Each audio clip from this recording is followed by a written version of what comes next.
Yeah, voice is fine. Okay.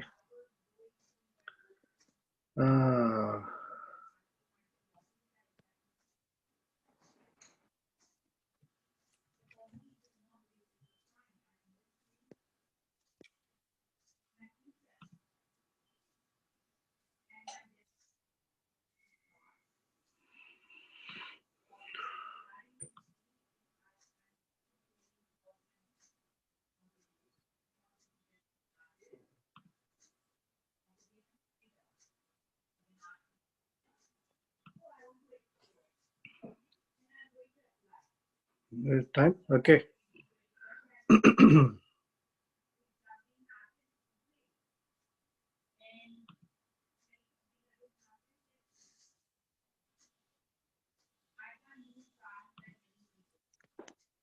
Okay, let's start.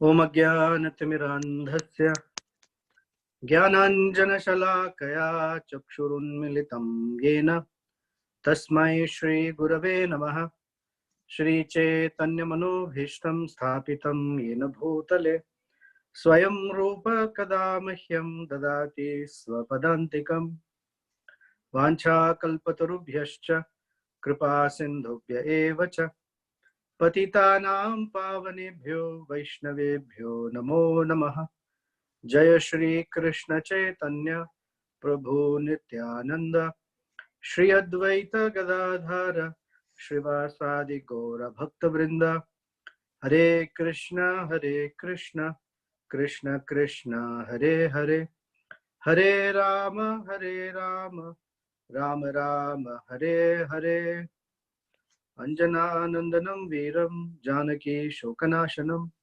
Kapishamakshahantaram Vande Lanka Bhayankaram Manojavam Marutatulya Begam Jitendriyam Buddhimatam Varishtam Vatatmajam Vanarayotha Mukhyam Shri Ramadutam Shirasa Namami Yatra Yatra Raghunatha Kirtanam Tatra Tatra Kritamastakанjalim Bhashpavari Paripurnalochanam Marutim Namadarakshasantakam Kujantam Rama Rameti Madhuram Madhuraksharam Aruhya Kavita Shakham Vande Valmiki Kokilam Apadam Pahartaram Dataram Sarvasampadam Lokabhiramam Shri Ramam Bhuyo Bhuyo Namamyaham Dakshine Lakshmano Yasya Vame Cha Janakatmaja Purato Marutir Yasya Tam Vande Raghunandanam Veda Vedye Pare Pumse Jate Dasharathatmaje Veda Pracheta Sadasit Sakshat Ramayanatmanaha. Hare Krishna, welcome back. We are at perhaps the most exciting and the most amazing section of Balakanda. Today, Sita Devi and Sri Ramachandra are going to meet. They're not going to get married yet, but they're going to meet in a way that confirms their marriage to each other. So this section is called the Sita Rama Kalyanam, although it's not the marriage part, but events leading up to the point of marriage. So technically they'll be married next week.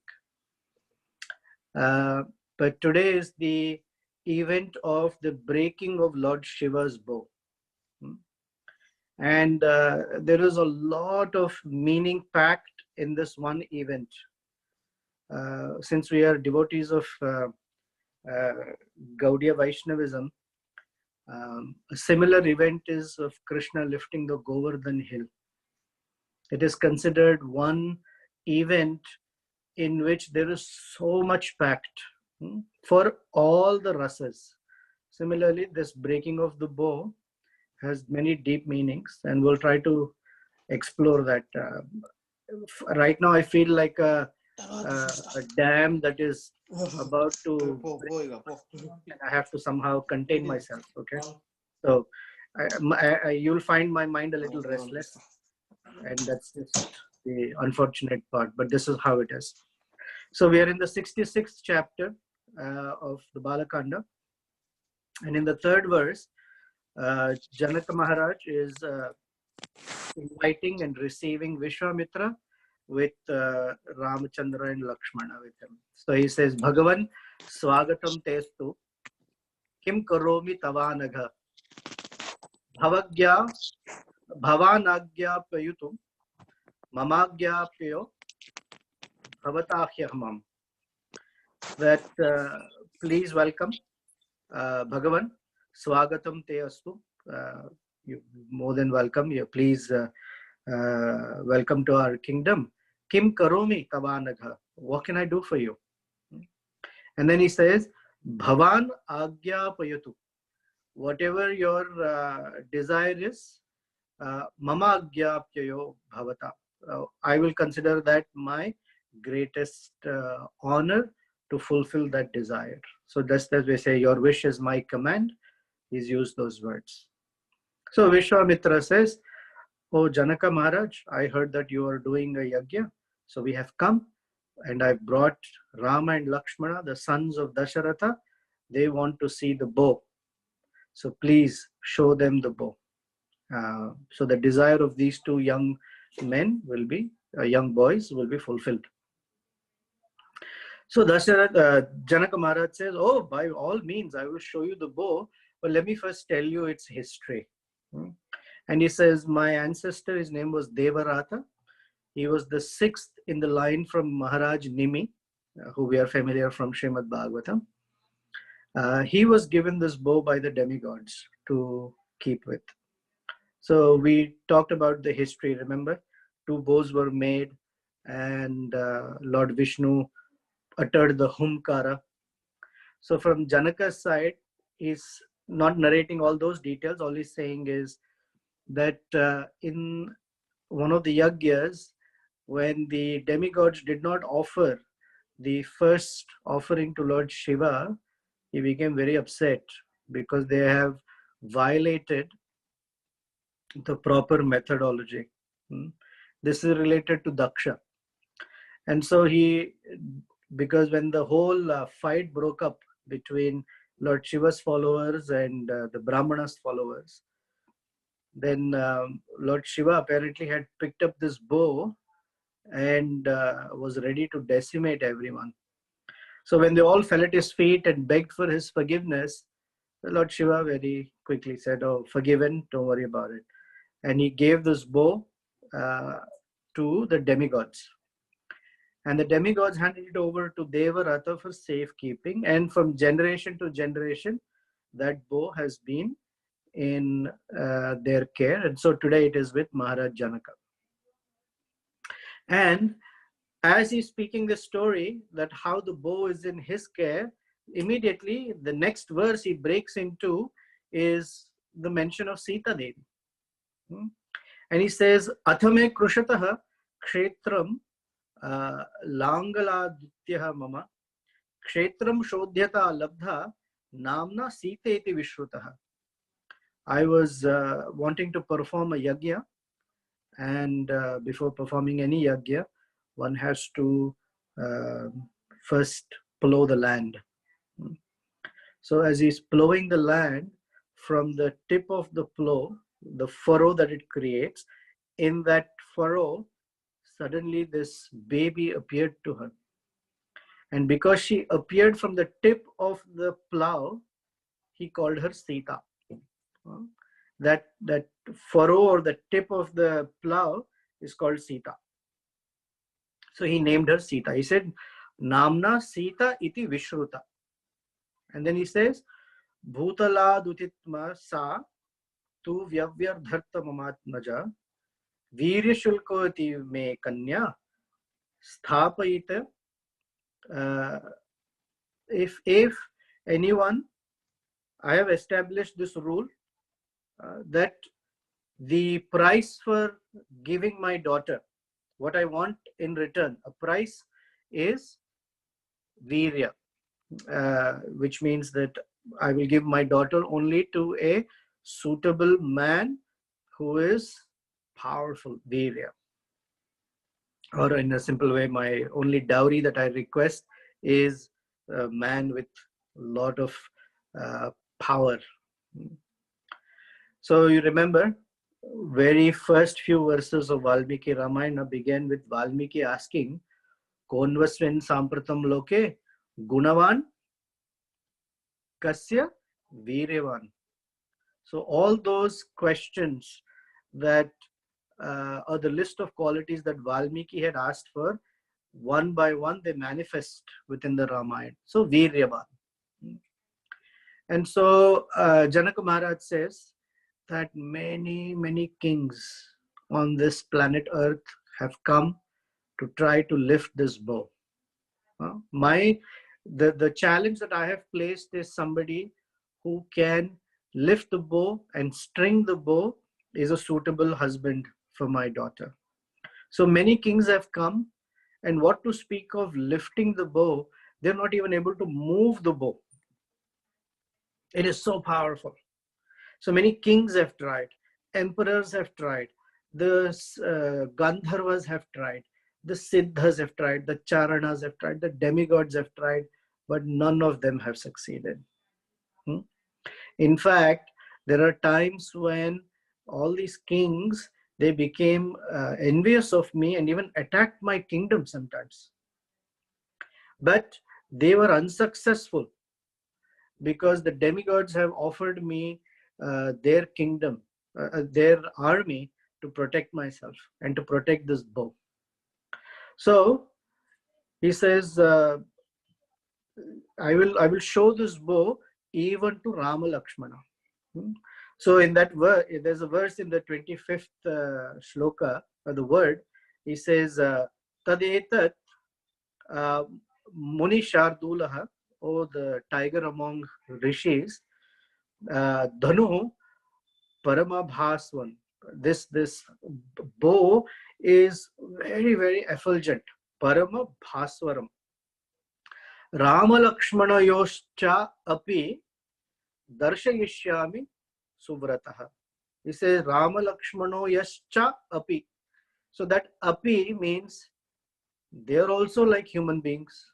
So what is the point in expecting anything except showing the bow to them? That doesn't matter. So he thinks that they're also on the same platform as any mortal king was. Then he says, if for whatever reason Ramachandra is able to lift this bow, then I will offer my daughter to Ramachandra. So here there are many commentaries, and we talked last week that until this time he is known as Ramachandra. From this point onward, this event onward, he will be known as Shri Ramachandra. And the adding of Shri means he is always with Sita Devi.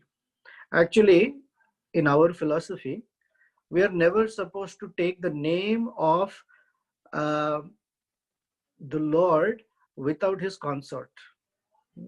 Therefore, we never say only Krishna. We're supposed to say Hare Krishna or Radha Krishna or Kishore Kishori.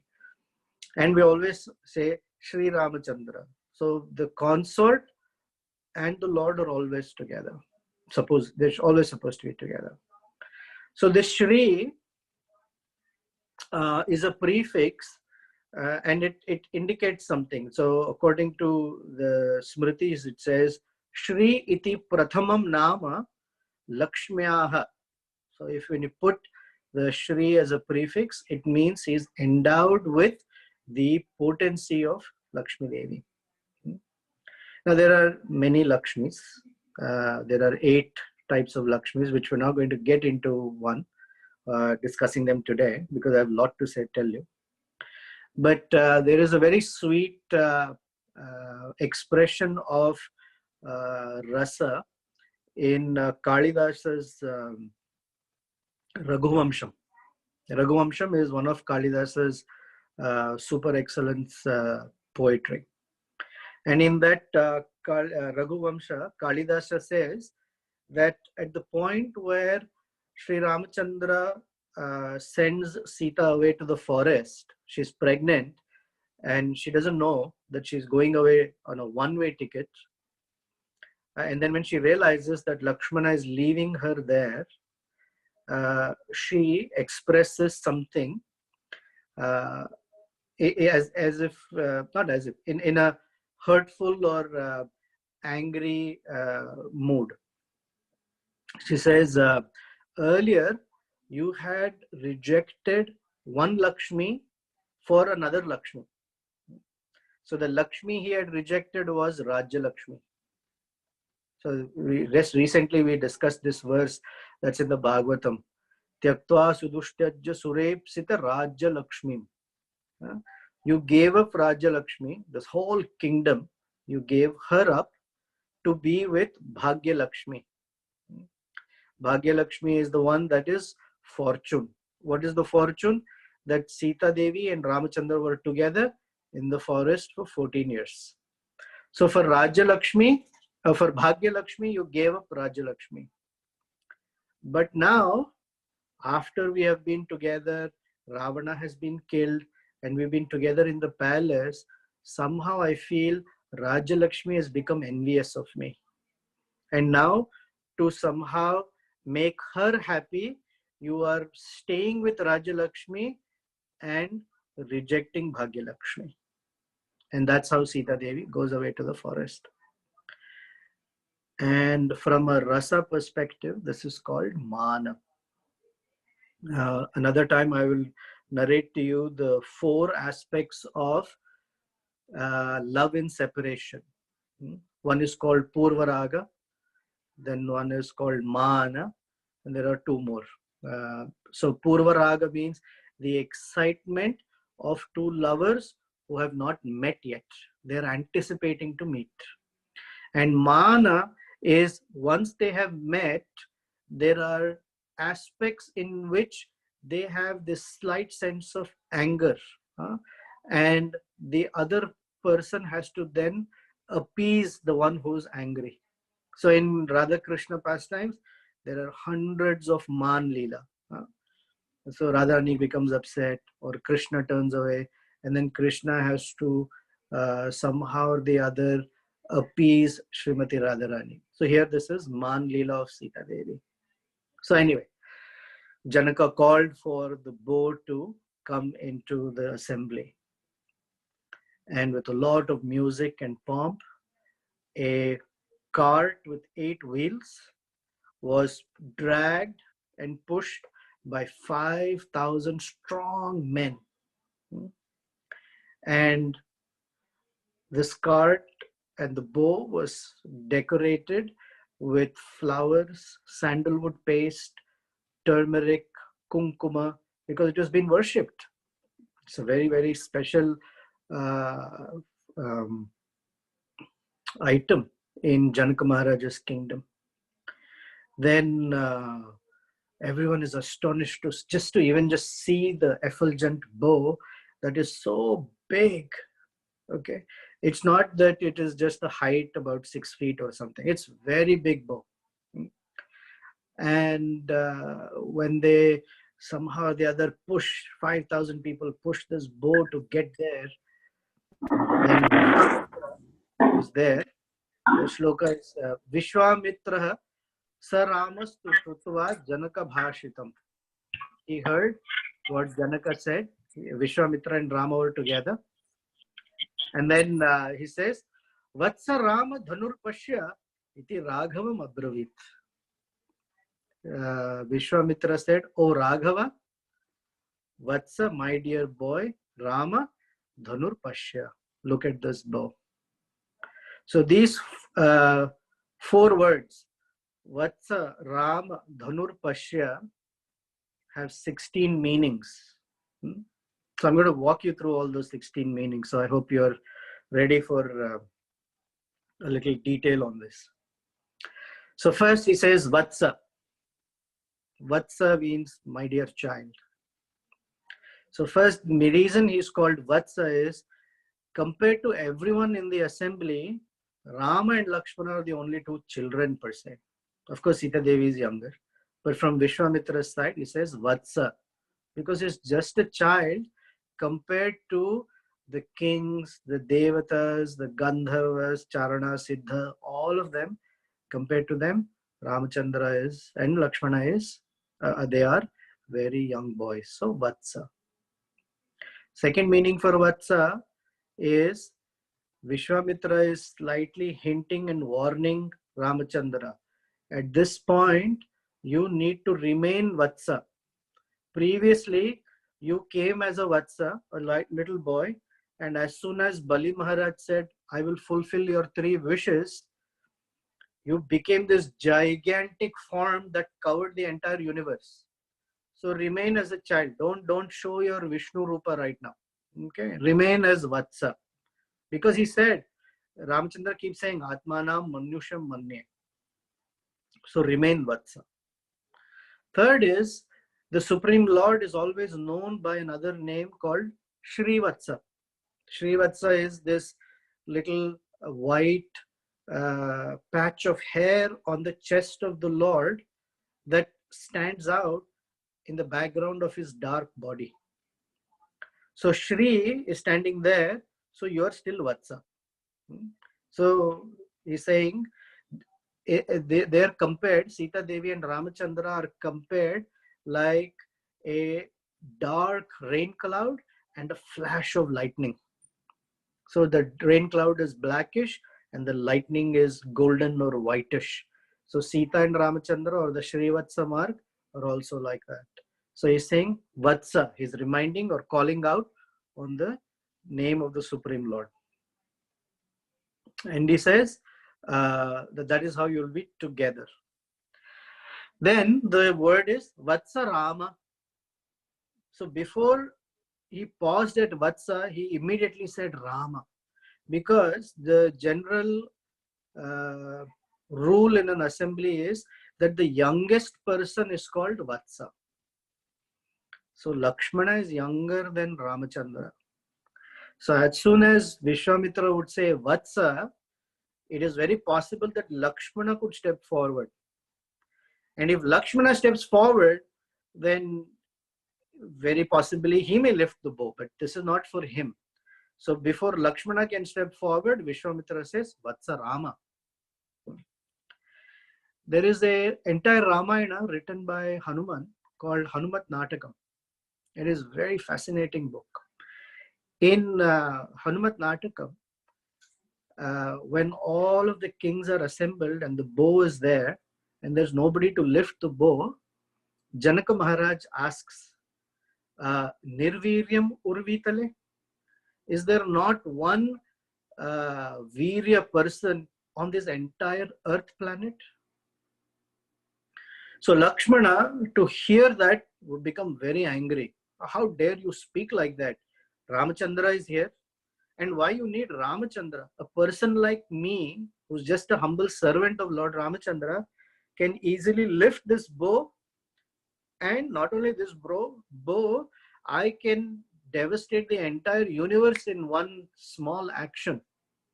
So before Lakshmana can manifest his anger, Vishwamitra is saying, Vatsa Rama. Okay. Another reason. Vishwamitra should have actually said Veera Rama, because Janaka's request was, my only payment is Virya. I want to see someone who is powerful enough. So Vishwamitra could have said Veera Rama. But instead of Veera Rama, which would have been an applicable way, because he has just killed Tataka, punished Maricha, killed Subahu and all of their tribe. But out of Vatsalya Prem, Vishwamitra has great affection in parental rasa with Ramachandra. So instead of calling him Veera Rama, he calls him Vatsa Rama. Okay. Another reason for calling him Vatsa Rama is Rama is a very young boy. This bow is very, very big, heavy, gigantic, powerful. And by lifting it or trying to lift it, he might get hurt somewhere.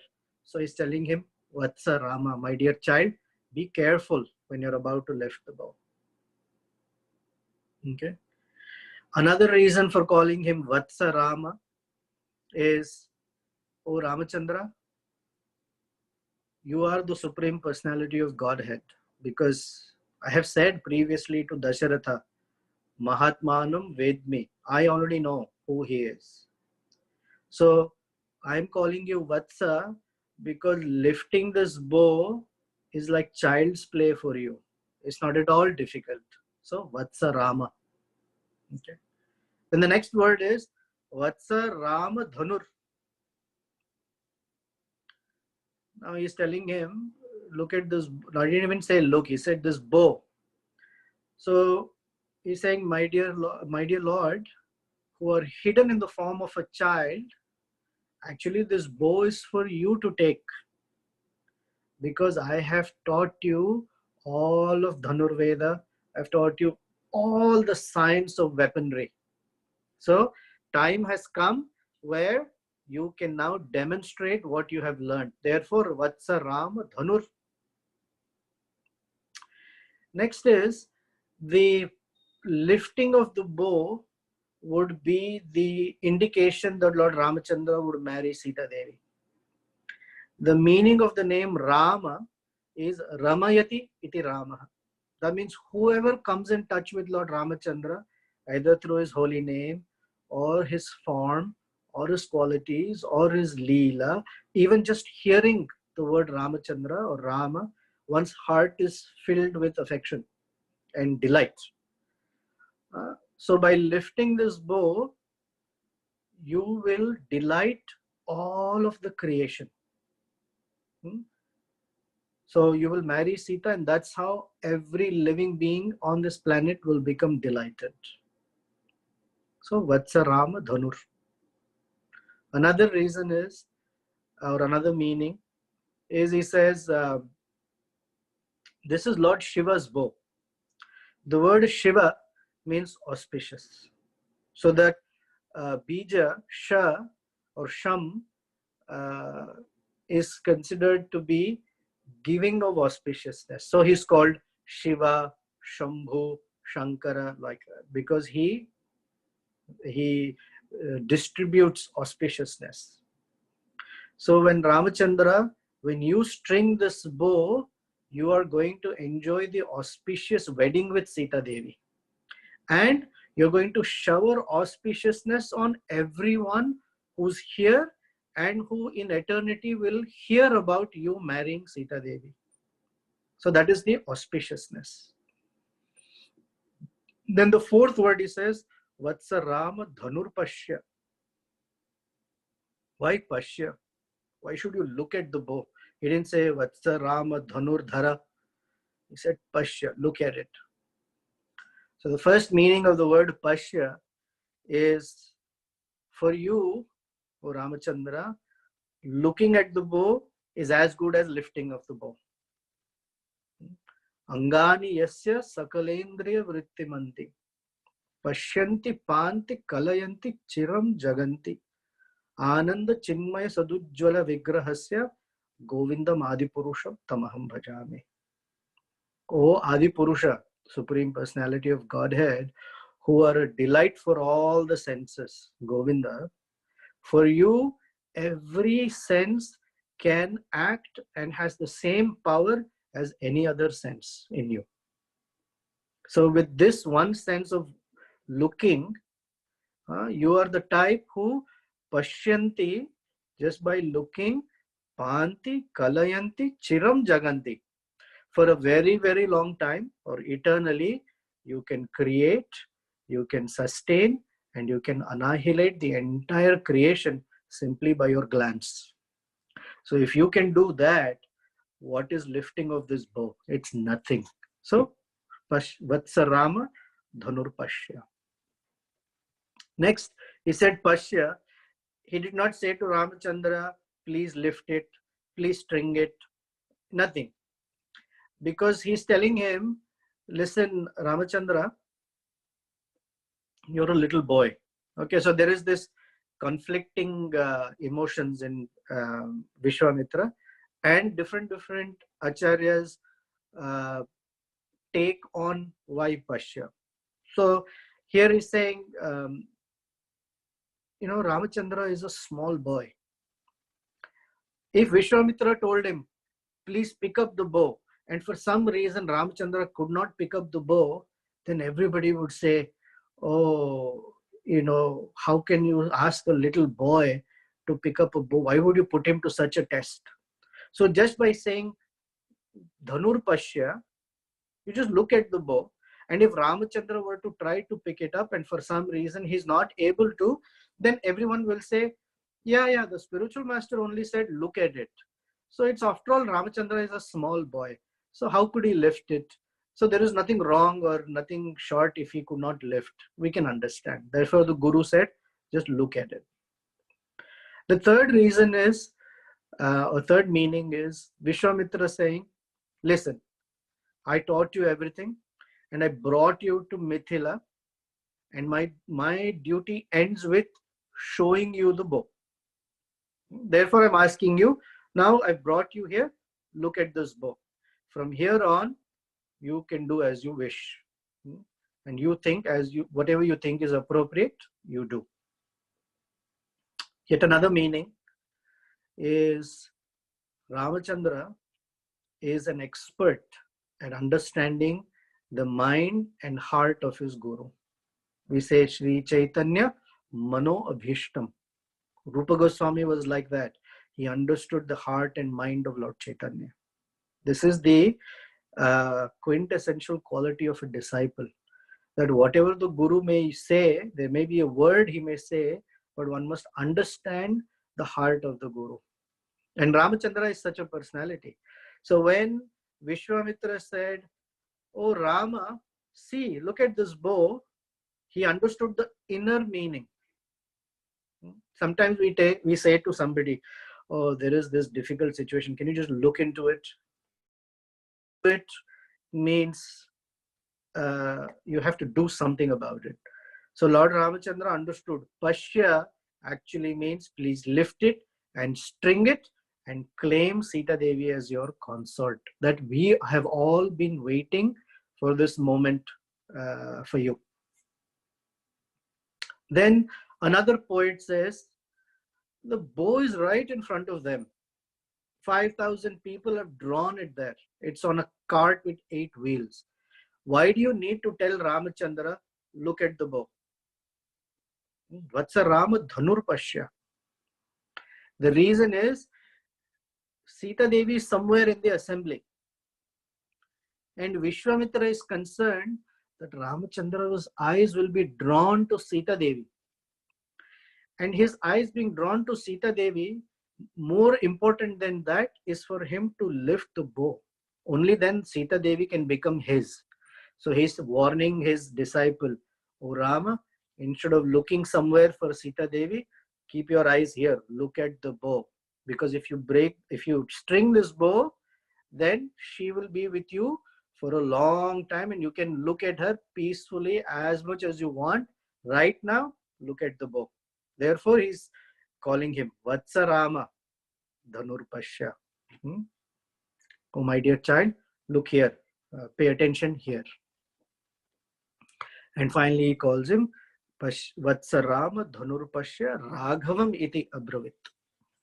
He's calling him Raghava because he's invoking in Ramachandra the pride and the honor of representing the line of King Raghu, the Raghu dynasty. So you take pride of being in this line and therefore lift this bow. So those are the 16 meaning. So what happened is Lord Ramachandra walked up to the bow, offered his respects, and the reason he offered his respects is, one, it is Lord Shiva's bow. It is very, very special. Second, he is following the order of his Guru. So he's not like, yeah, I'm here, everybody should look at what I'm about to do. In a very humble way, he is approaching his service. And then here's the verse. It says, Pashyatam nra sahasranam bahunam raghunandanam aropayatsa dharmatma Salilam iva tadhanuhu. While hundreds and thousands of uh, human beings or men and women were watching, Lord Ramachandra easily lifted up the bow. How did he lift it? It says Salilam iva. So Leelam iva, as if it is a play. It was not like I was lifting, it was sweating and struck, nothing. Like a child's play. In Bhagavatam, Krishna lifted the Govardhan hill like a child picks up a mushroom without any effort. So Sir Leelam iva dhanuhu. He just picked it up, and while everybody was watching, very quickly he strung the bow. So to string this bow is 12, 14 feet high. Very, very big bow. Then the question arises, how can a little tiny boy lift such a heavy bow? So same, how does a little tiny boy Krishna lift the entire hill on his pinky finger?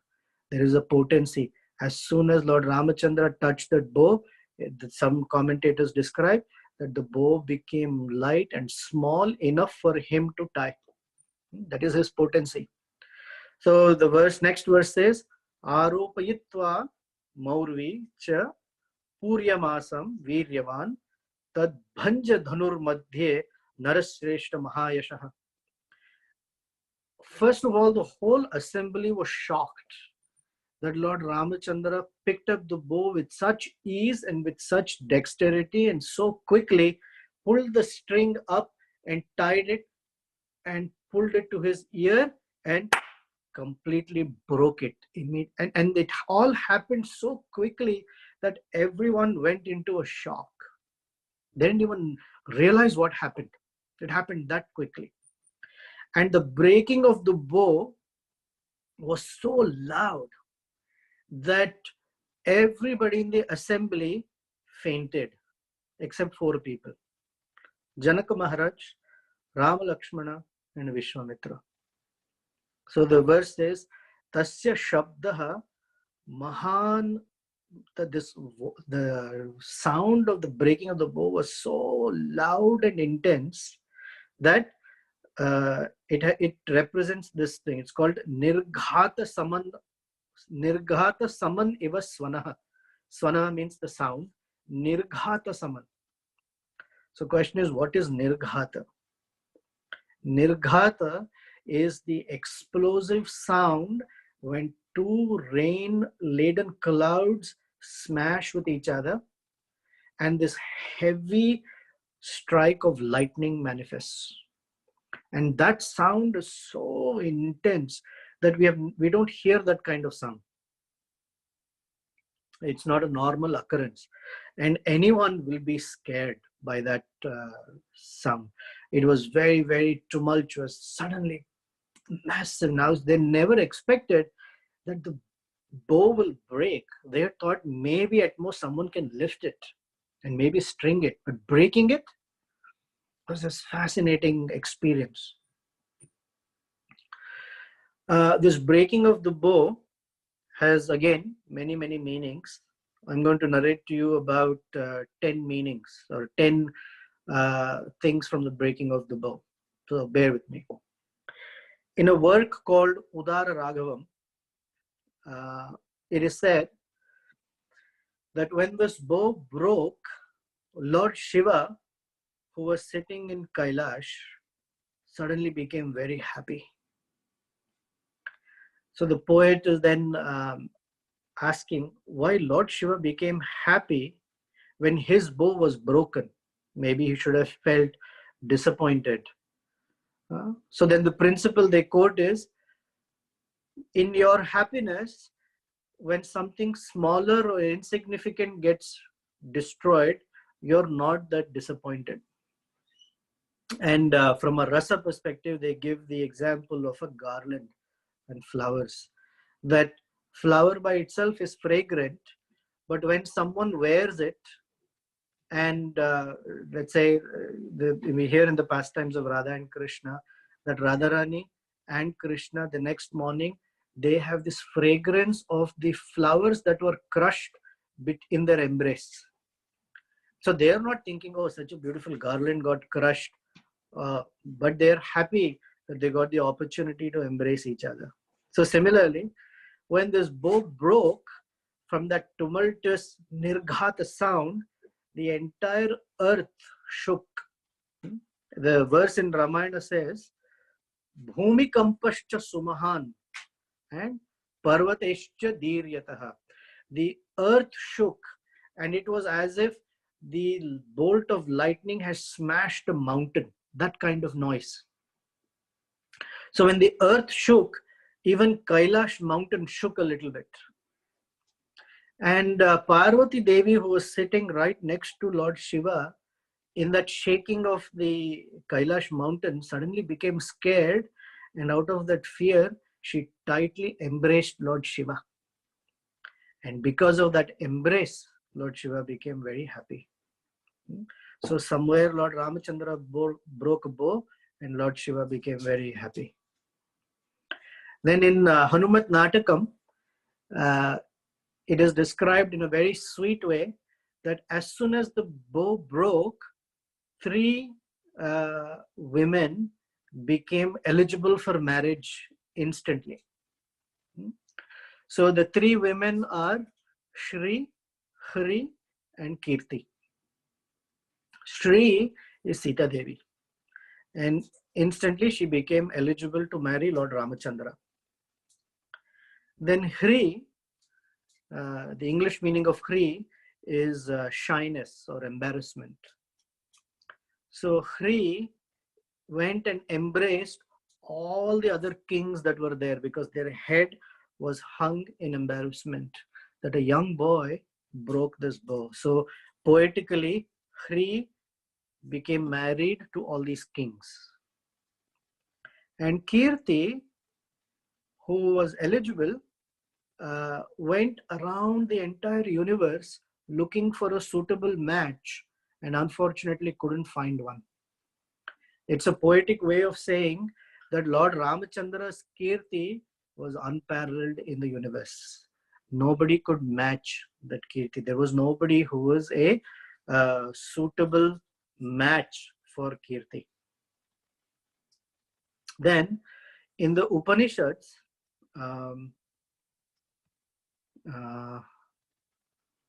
in the Mundaka Upanishad, there is a shloka. It says, Pranavo hi dhanuhu, sharo hi atma, brahmatal laksham uchyate, apramateva vethavyam. That one should become sober, apramata, and with sobriety understand the purpose of human life. That the arrow is the Atma. This Atma has to be mounted on the bow of Pranava, Omkara.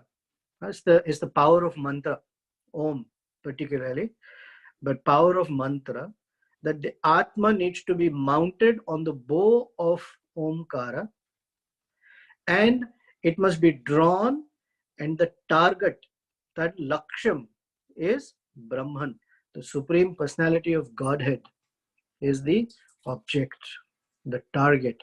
The idea is through mantra, one should be very clear that the purpose is to reach, the purpose is to attain the lotus feet of the Supreme Personality of Godhead. So this bow, Pranava, Dhanur, has 3 parts because it says Pranava. Om has 3 parts, A, U, and Ma. Similarly, a bow has 3 parts, the upper curved part, the lower curved part, and the string that connects the entire bow together. So in Upanishads and the Vedas, it is said that Akaram Vishnu Uchyate, that A represents the Supreme Lord. So in Om, the A syllable is for Lord Vishnu or Lord Krishna or Lord Ramachandra. The Ma is the living entity. And the U, the string, or the upper part of the bow is A, the lower part of the bow is Ma, and the string that holds it together is the Ukara, U. And U is the Hladini potency of the Lord, or the Bhakti potency that brings the Supreme Lord and the living entity together. So U is Sita Devi, or the Bhakti potency, Hladini potency that brings the living entity in a loving relationship with the Supreme Lord. So the stringing of the bow, Ramachandra is showing that the stringing of the bow is the bringing, or the uniting of the Supreme Lord with his energy. So Sita Devi was standing there. Now, if you string the bow, the top part of the bow cannot meet the lower part of the bow. So the only way is if the bow breaks. So what Lord Ramachandra did is he pulled the string up to his ear, and that's when it broke. So the meaning is that pulling the string to the ear, particularly the right ear, the string is the one that is connecting the bow. So by the instructions of the spiritual master in the bhakti process, which is the string, one should bring it close to the ear. So the bhakti process is filled with hearing the instructions of the spiritual master with such intensity that this bow would break. And when a bow breaks, the lower part cannot meet the upper part. Only the upper part has to fall and meet the lower part. When we say fall, it has to descend. So the Supreme Lord descends as an avatar, or the whole idea of descending is called avatarana. The Supreme Lord has to come and reclaim his living entity. This is nothing but Vedic understanding. Therefore, we recite the verse, Veda Vedye Pare Pumse Jate Dasharathatmaje. That the object of the Vedas has manifested as the son of Dasharatha. Vedaha Prachetasam Asit. And the Vedas manifested as the outcome of Pracheta, that is Valmiki's writing, that is Ramayana. Veda Prachetasad Asit Sakshat Ramayana Atmanaha. So Valmiki's inserted all of the Vedantic and Upanishadic truths in the simple act of breaking of the bow. So the real liberation or moksha is when the Supreme Lord comes to meet the living entity who has been very carefully engaging in the process of bhakti sincerely under the instructions of the spiritual master. And another thing is, because of this bow breaking, it refutes the entire theory that some people have about demigod worship. Some people say, this is a famous verse among the demigod worshippers and those who follow partly Advaita philosophy, is the famous verse, Akashat patitam toyam yada gacchati sagaram sarvadeva namaskaraha keshavam itpati gacchati. So this usually misinterpreted that just like rain that falls across on the ground and different rivers reach the sea, doesn't matter which demigod you worship, it's anyway going to the ultimate. And that's not true. By the breaking of the bow is being shown that only the Supreme Personality of Godhead, Paramatma, has to come and reclaim his living entity. It is because we are not the energy of all the demigods. The demigods are all energies of the Supreme Lord. Then in a slightly humorous but tongue-in-cheek way, the same idea of how the demigods and the Supreme Lord are not the same is described by Tyagaraja in one of his compositions. He says, a woman has many ornaments in the house and they're all made from gold. But the Mangal Sutra is the most important gold jewelry for her. So one may say that, all other demigods are also powerful. but there is only one jewelry that is far outweighs any other jewelry, and because that is irreplaceable. All right, so those are 4 meanings of the bow's breaking. 5th one. By the breaking of the bow, Lord Ramachandra has shown that the Supreme Lord has to come to reclaim his living entity only on the behest, on the prayer, on the request of an intermediary. This is the spiritual master or Sita Devi. Without that, it's not possible. So unless Guru is there in one's life, the idea of the Supreme Lord manifesting to someone is not possible. So Guru, if the Supreme Lord needs his living entity to be reclaimed, he relies upon the spiritual master. And if the living entity wants to meet the Supreme Lord, he has to rely on the spiritual master. Without that personality's presence, neither of these two entities can meet each other. So another meaning is, in the verse, it says that by the breaking of the bow, the sage became very happy. So some people say, who's the sage that's being referred to? One sage, one commentator said that sage obviously is Vishwamitra. Vishwamitra's chest is swelled with pride that, my disciple has achieved such fantastic result. He's graduated so nicely from all the what I have taught him. So Vishwamitra is very happy. Someone else says, no, actually Shatananda, who's the priest and sage in Janaka's palace, has become very pleased because he will get the opportunity to perform the wedding of Ramachandra and Sita Devi.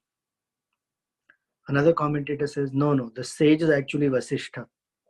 Vasishtha has been waiting for generations and generations for Lord Ramachandra to appear in this wonderful line so he can witness the marriage of Lord Ramachandra and Sita Devi. Another commentator says, no, it's not Vishwamitra, it's not Shatananda, it's not Vasishtha. The sage that we're talking about is the sages in Dandakaranya.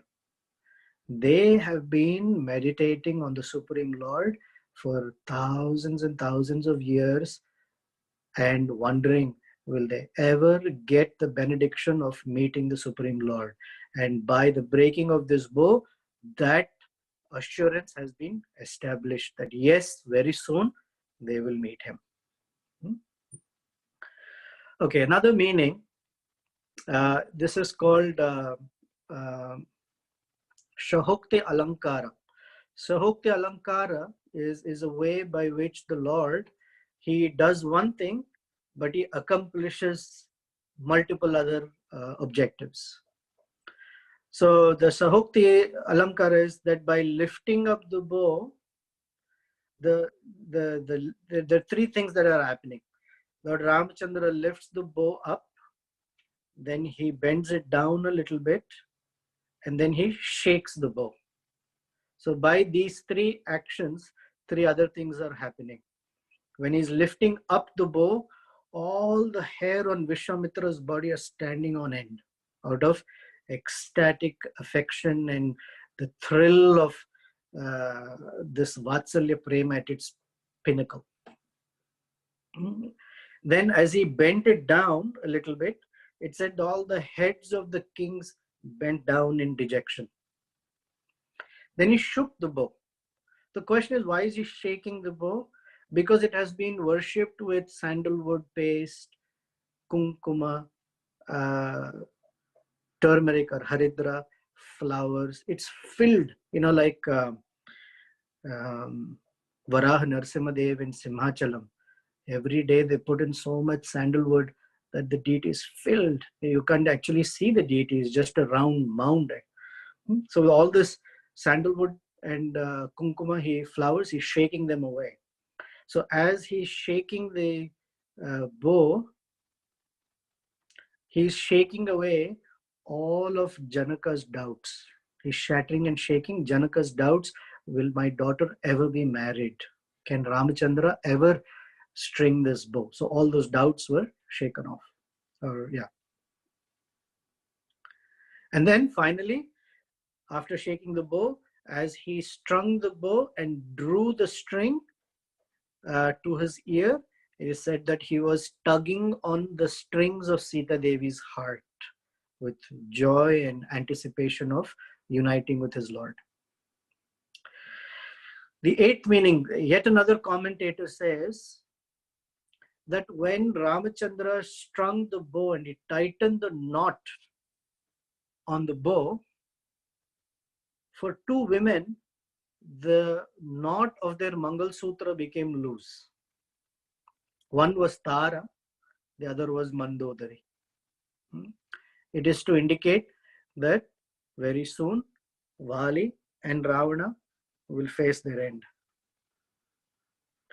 Then Kalidasa, he says that the breaking of the bow, that loud shattering noise, was actually a warning. It was a warning to Parashuram, who's sitting on Mahendra mountain.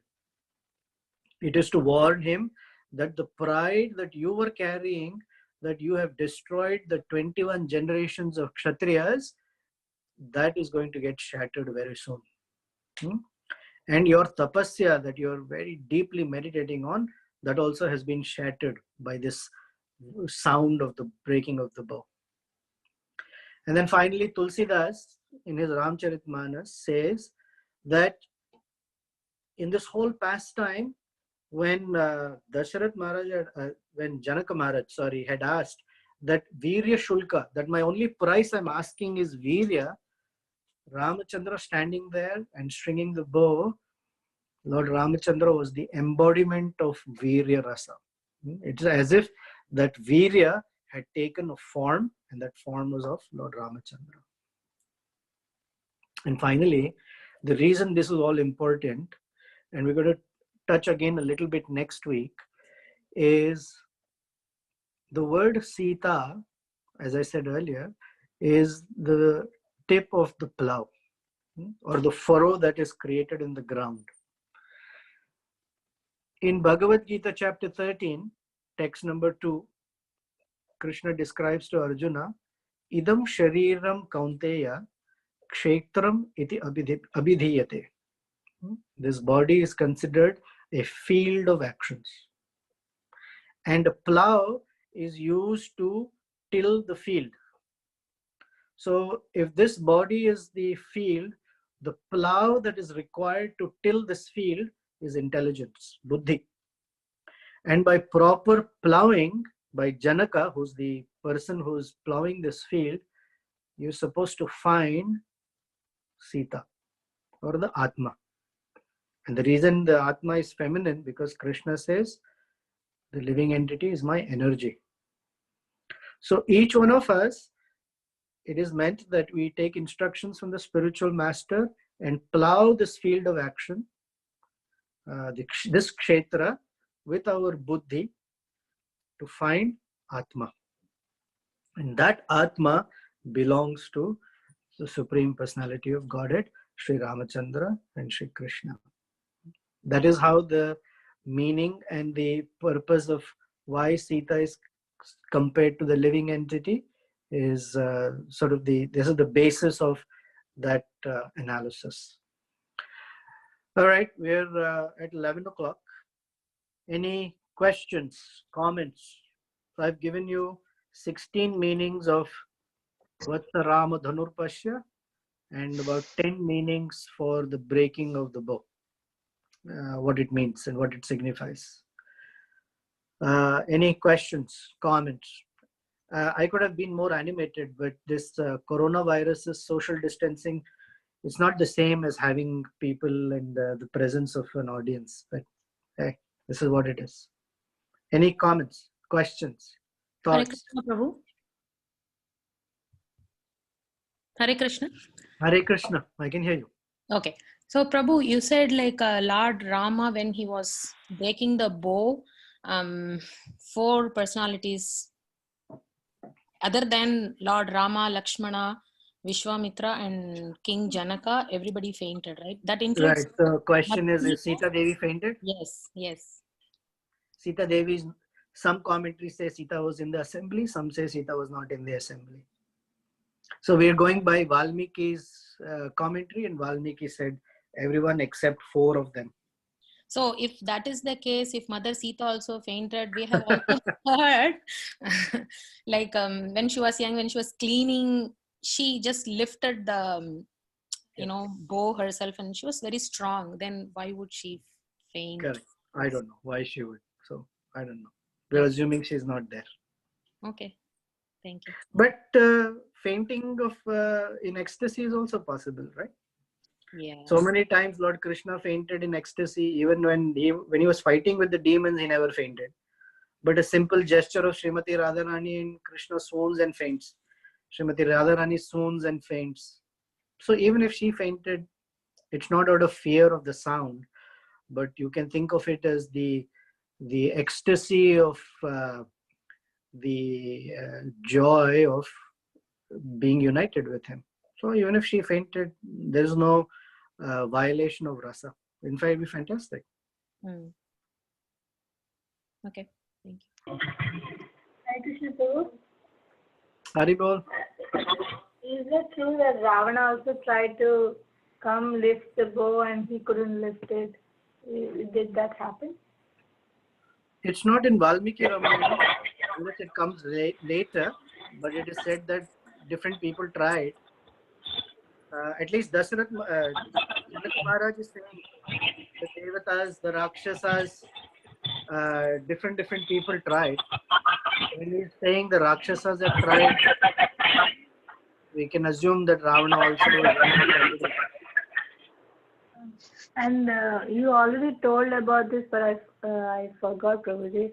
Like when Sita was able to lift, move the bow, but she's very strong. But when Ravana tried to take away Sita, she could easily, was she not able to defend herself or something? And she is very strong.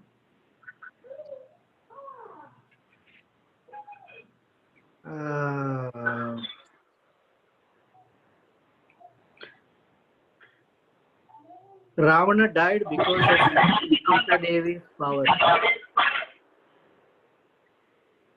And although we say that Ramachandra killed him, behind every successful man is a woman. So all the poets say, or the commentators say, that it is Sita Devi who actually killed Ravana. Ramachandra was only the instrument. Okay. Then there are reasons why she didn't fight back. She could have, in fact, there is a whole commentary in our Yatra where Shamakund went through this list of meanings of her placing a blade of grass between herself and Ravana. In fact, it is said that just by her glance, she could burn him to ashes. But Sita Devi's eyes are called Asitekshana. She's called Asitekshana. That means she's full of compassion and karuna for everyone, including Ravana. And she has to go to Lanka. That's the first reason. And only when she goes to Lanka can she give her grace to all the persons that Ravana has trapped. Vibhishana, Vibhishana's wife, Charma, Vibhishana's daughter, Trijata, right? And release all the other persons. So in one sense, she's willingly going. I should say willingly going, then people will ask question, was she willingly going? Not willingly. It's the transcendental. In Ramayana, when we come to Ayodhya Kanda soon, she will say, Agratahaste Gamishyami. I will go ahead of you and I will crush all the thorns. So Ravana is a thorn, and wherever she goes, Lord Ramachandra follows. So please don't take the word willingly went to Lanka in a distorted way.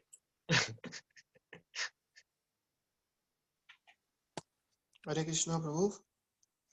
Hare Krishna. Prabhuji, I have one more commentary on the like Ramachandra breaking the bow.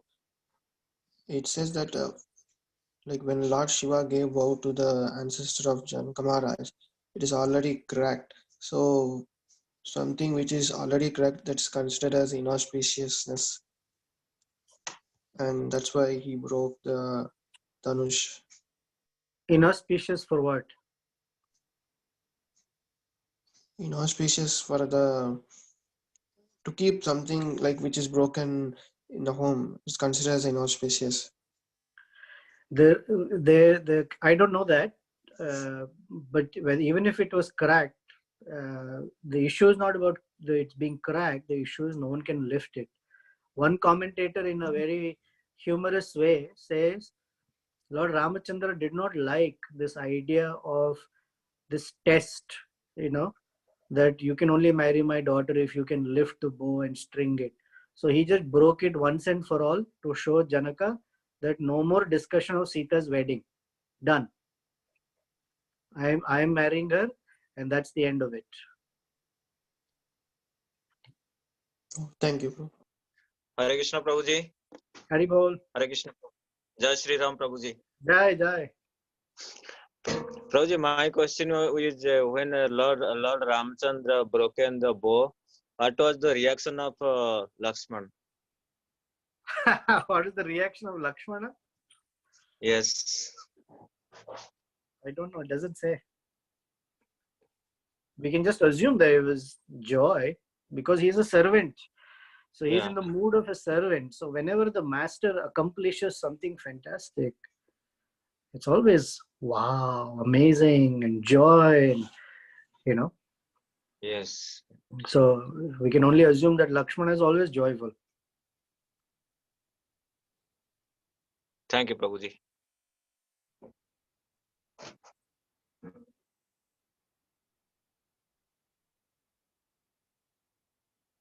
Anything else?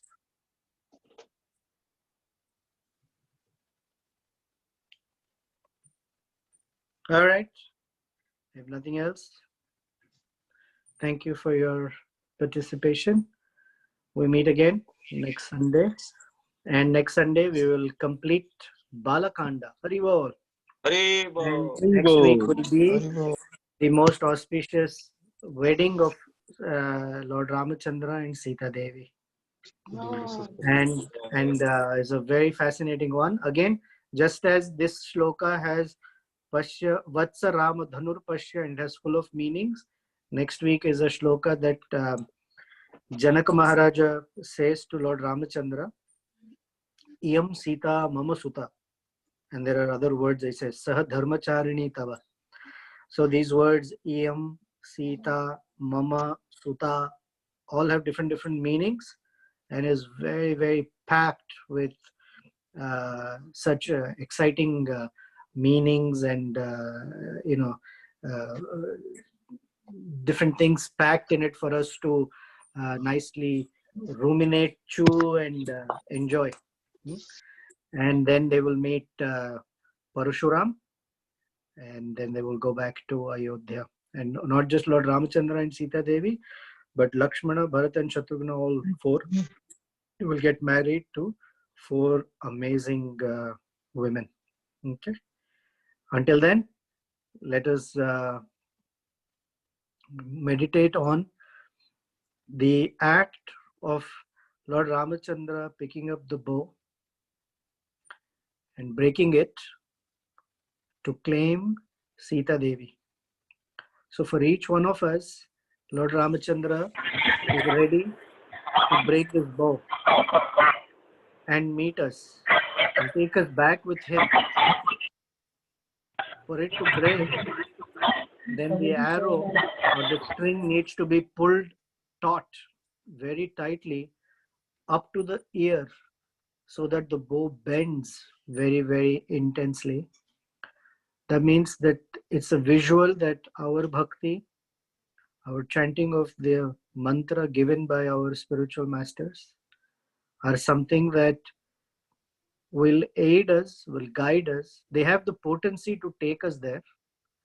except that how much the string is pulled to the ear is upon us, how much we are plowing the field of this body to find the Atma, the living entity that has been entrapped. We want to be able to release it. And the chanting of Omkara, the chanting of our mantra, is to bring us to that destination. And he is far more eager to come meet us than we are eager to go see him, or for him to come see us.